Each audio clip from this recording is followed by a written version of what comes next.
Olá, estamos de volta e recebemos no nosso estúdio o segundo promotor do Meio Ambiente e Patrimônio Social de João Pessoa, João Geraldo Barbosa.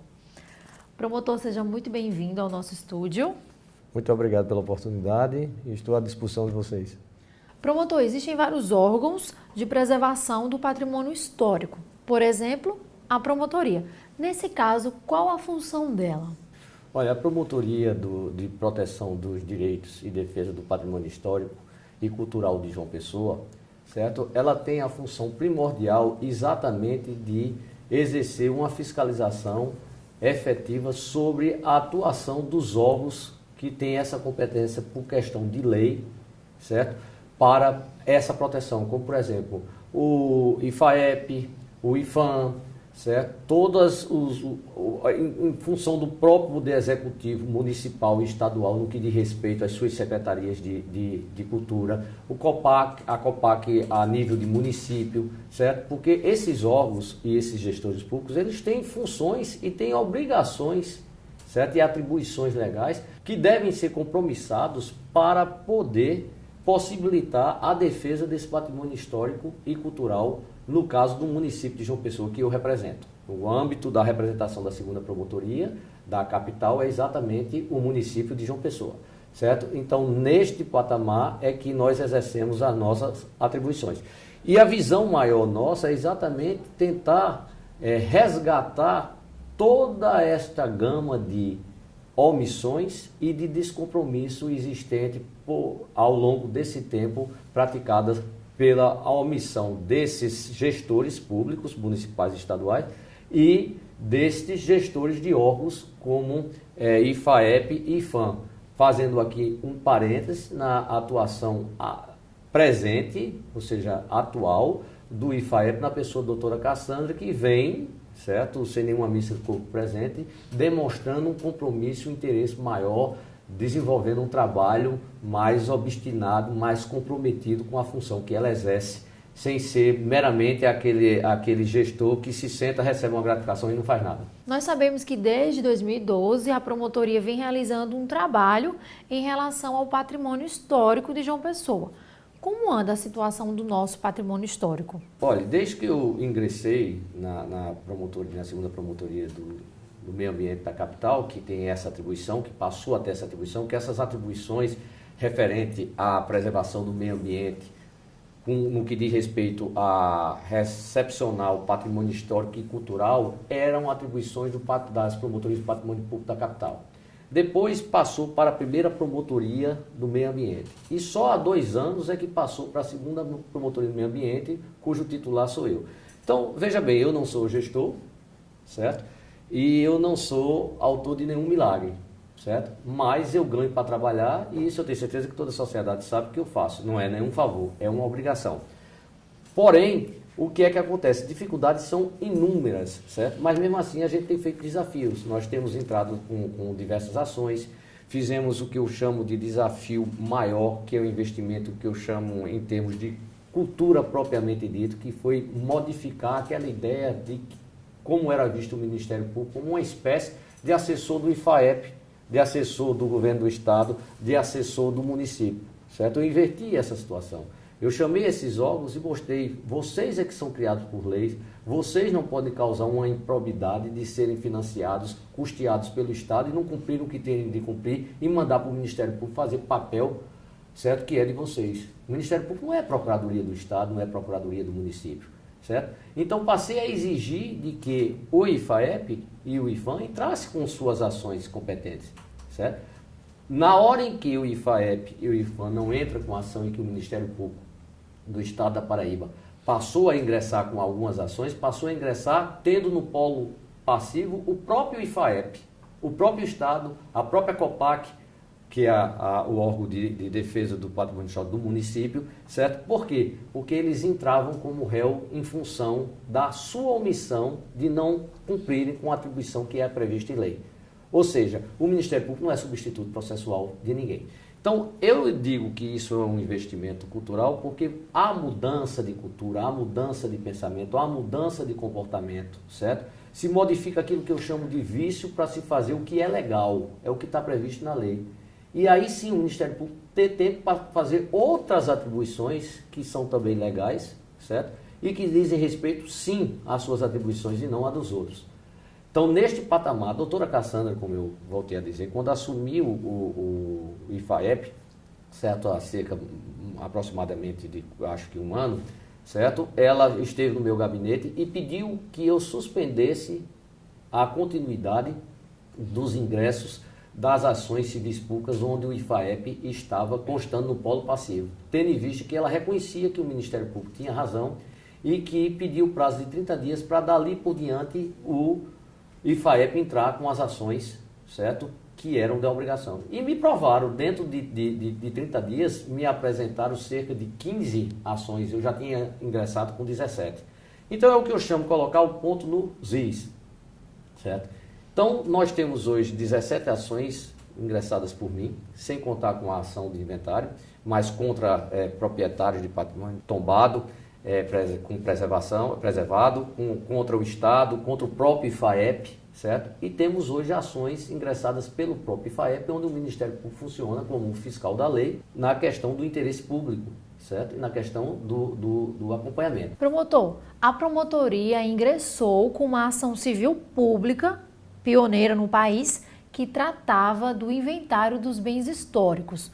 Como está a situação do inventário? Essa é uma ação pioneira que nós ingressamos no país, foi a primeira ação. Nós temos uma tutela antecipada concedida pelo eminente juiz Dr. Antônio Carneiro, da 4ª Vara da Fazenda Pública da capital, cuja decisão já foi transitada e julgada, a qual, inclusive, teve com trânsito em julgado condenação na pessoa do senhor Ricardo Coutinho, do senhor Luciano Cartache, do senhor Aníbal, todos os três, respectivamente, governador do estado, prefeito municipal e ex-presidente do IFAEP, tiveram condenações em multas pessoais, exatamente por não cumprirem a decisão do juiz. Hoje isso está até esse fato específico em grau de recurso subjúdice no tribunal, em grau de agravo que, com todo respeito, eu estou aguardando a resposta, mas não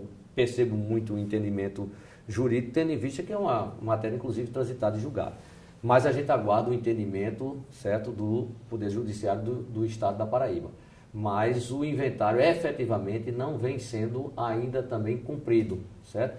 E é o que eu lhe digo que é o grande problema das omissões e do descumprimento e do descompromisso das pessoas que deveriam estar abnegadas, certo? E voltadas para essa grande causa que é o patrimônio histórico. E como estão as ações em relação à recuperação e à preservação de imóveis históricos? Olha, lamentavelmente, com todo respeito, certo? A gente tem que dizer que nós estamos na mão do judiciário, certo? E por que eu digo assim, lamentavelmente? Porque a gente espera que essa consciência dos gestores não levasse ao ponto de ter que se ajuizar uma ação para poder fazer valer aquilo que é óbvio, fazer valer aquilo que é legal, fazer valer aquilo que todo mundo reclama e que é um bem de todo mundo.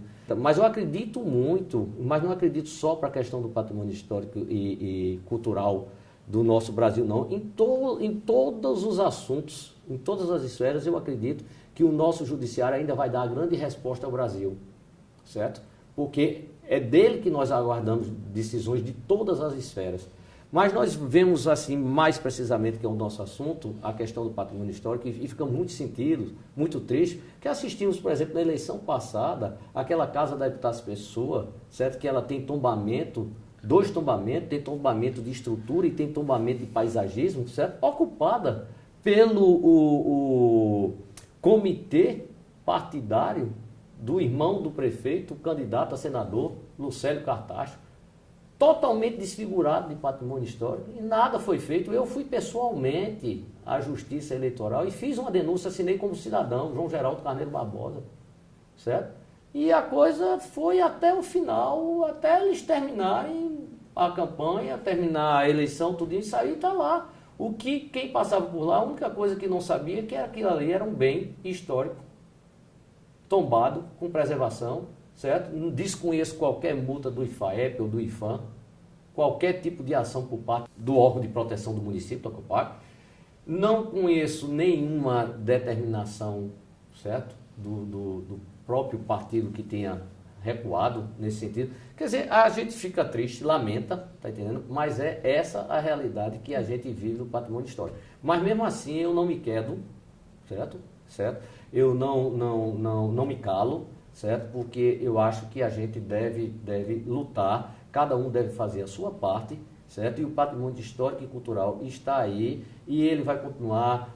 Eu tenho muitos problemas no Conselho, vários debates, porque existem membros que querem questionar, é melhor você preservar 13 imóveis do que 130. Olha, não há questão de melhor preservar entre 13 imóveis e 130. Se tem 130 para preservar e é obrigação, a Constituição diz, você tem que preservar os 130, você não tem que escolher o que você deve deixar cair, não.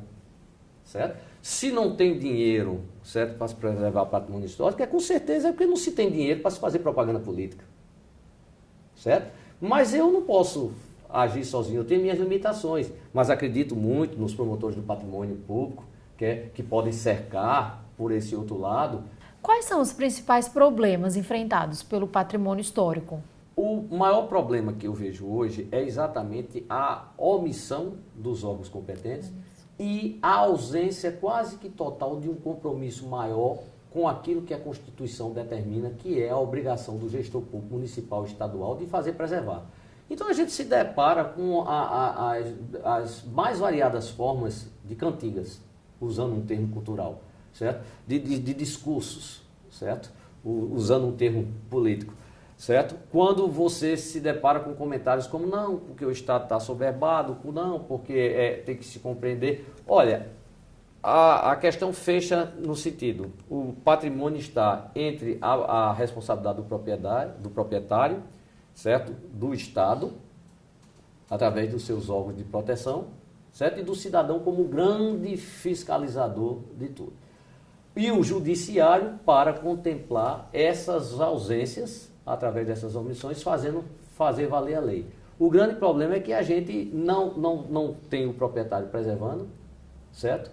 Não tem o Estado fiscalizando, o Estado e o município, ou seja, o poder público, certo? E temos que nos defrontar quando adentrando no judiciário com as interpretações que nós temos que respeitar, certo? Que é o entendimento judiciário, e também com a morosidade, certo? Nós temos hoje uma ação que faz mais de 8 anos, certo? Da época ainda que era do patrimônio, essa atribuição era do patrimônio público da capital, certo? A promotoria do patrimônio público, não existia nem essa segunda promotoria, que era para preservar 87 casarões através do escoramento, certo? Dessas ruínas. Veja bem que absurdo, que lamento, que apelo, certo? E até hoje, transitado e julgado, tutela antecipada, sentença definitiva, e até hoje não se tem uma decisão terminativa que determine o executivo estadual a cumprir mediante uma medida coercitiva de multa e tudo. Não é só todo ano intima, aí o Estado vai e diz que não vai, tudo. Eu recorri, agravei, certo? E estou esperando a decisão do Tribunal de Justiça. Inclusive, aleguei a litigância de má-fé, porque você, depois dessas decisões todas, você vir na condição de parte, dizer que está cumprindo sem juntar um papel, sem uma comprovação onde todo mundo está vendo, é só a senhora passar ali na esquina da Praça do Adalto que a senhora vê o que é o escoramento que eu estou falando. Até hoje não tem a decisão cumprida efetivamente. Quer dizer, o grande problema é a falta de respeito generalizada, certo? É a falta de compromisso, certo? É a falta de responsabilidade. Promotor, para finalizar a nossa entrevista, a questão do patrimônio histórico é de responsabilidade das autoridades competentes, claro. Mas o cidadão, ele também tem o dever de cuidar do que é seu. De que maneira o cidadão pode contribuir para a preservação do nosso patrimônio histórico? Efetivamente, exercendo a sua fiscalização, reclamando junto ao órgão competente, que é o IFAEP e o IFAM, se lá não resolver, reclamando a omissão desses órgãos junto ao Ministério Público através da minha promotoria. E o cidadão, como proprietário de imóveis que tem, certo? Esse tipo de restrição em função do tombamento, por ser um órgão ou ser um imóvel, um bem protegido, certo? Ele tem a responsabilidade legal de mantê-lo preservado. Existe hoje uma lei estadual, cujo projeto de lei é de autoria do deputado Anísio Maia, certo? Que é uma lei que não passa de um papel escrito, com todo respeito, porque na prática eu não conheço nenhum caso, que permite alienar imóveis abandonados, certo? Que tenham sido desapropriados por abandono. Nem o Estado desapropria, certo? Por abandono, nem possibilita a aplicação e eficácia dessa lei através da alienação, como forma de proteção desses bens, certo? E fica mais uma lei morta, certo? Como é que se chama? A remanescer entre tantas outras que não são cumpridas no estado da Paraíba. Quer dizer, é uma tristeza porque solução se tem. Falta-se vontade política, falta-se iniciativa. Ninguém pode estar à frente de um órgão para ganhar gratificação. Você senta numa cadeira dessa, com todo respeito, é para exercer as suas funções, é para dar um retorno à população. Porque na minha concepção, do jeito que eu respeito o entendimento judiciário, respeito o entendimento de todo mundo, exijo que respeito o meu. Na minha opinião, é improbidade administrativa você receber para não cumprir o que a lei manda você fazer, para você não fazer e nem cumprir aquilo que seu mandato impõe, por ser legal, certo? E é neste pensar é que eu sempre digo, cada um tem o gestor que merece. Nós estamos aí no ano de eleição, certo? Cada um deve saber em quem votar, cada um deve saber quem são as pessoas que têm os compromissos, certo? E é dentro desses compromissos que estão inseridos também um compromisso com a preservação do patrimônio histórico e cultural do estado da Paraíba, do município de João Pessoa, que não é meu, não é seu, não é de quem está nos escutando. É de todos nós e é de todas as gerações que virão de cada um de nós. É um direito de todos. Obrigada pela entrevista. Muito obrigado a vocês pela oportunidade. Desculpe algum pensamento que alguém venha discordar, mas a liberdade de expressão ainda existe. O MPTV termina aqui. Outras informações a respeito do Ministério Público Paraibano você encontra no portal www.mppb.mp.br. Até o próximo programa.